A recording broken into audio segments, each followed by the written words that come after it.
This is Don again, and here today to talk about patient-driven protocol and its use with the Metasize booster and the HMEs.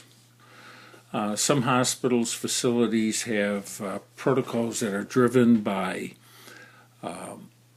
maybe 24 hours on an HME, and then after that active humidification. I've seen some 36 hours, then active humidification. It's all over the place. What we have in front of you is the Metasize HME filter evaluation sheet for new patients. You can find this in Section 8. It probably should be in Section 1 because I've used this extensively. And you'll also see it in the testimonial section in the Sparrow presentation that was done at the AARC. They used this. But basically what we have up on top are the breakdowns of secretions: trace, watery, moderate, tenacious / copious.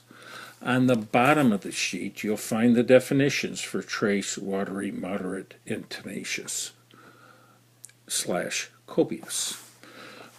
So what, for instance, we've got a patient that's on the, this happens to be the small blue and or the big blue. Their secretions, they start out, and I did these, bear with me, here we go. They start out in the moderate zone. They may have a bug or something that's taking, or they may have been on a crummy HME, a sponge HME, which has literally dried them out. So you notice they start out in the moderate zone, and then all of a sudden their secretions turn to the tenacious zone.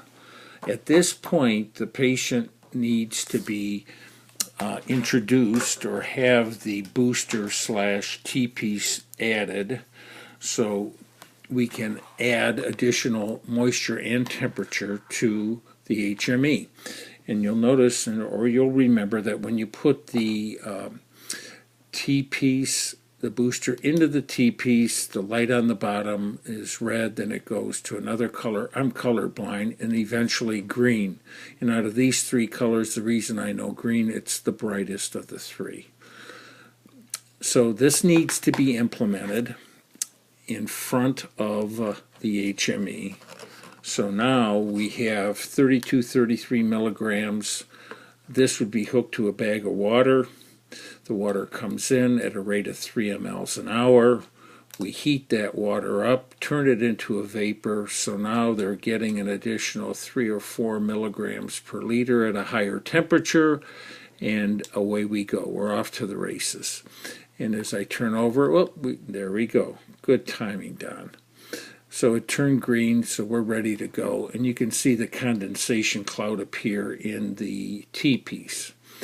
So this is the patient-driven protocol. They start out in trace, watery, or moderate area.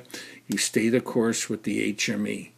Or if they were on a crummy HME, you remember this little rascal from a previous YouTube. Or how about this guy from a previous YouTube, again sponge. And they still have that crummy feeling from the lithium chloride that's on them. So these two devices may have dried them out to the point where we need to intercede and add the T-piece and booster. So again, this is the patient-driven protocol, and it's based on the viscosity of mucus. Nothing more, nothing less. And once the patient gets out of the tenacious zone to the moderate, you may want to suggest that they DC or discontinue the booster once they have been in the moderate zone and you see that the viscosity of mucus is changing to watery. If you have any questions, pick up the phone, give me a holler, send me a email, or if you don't have email, use a pigeon.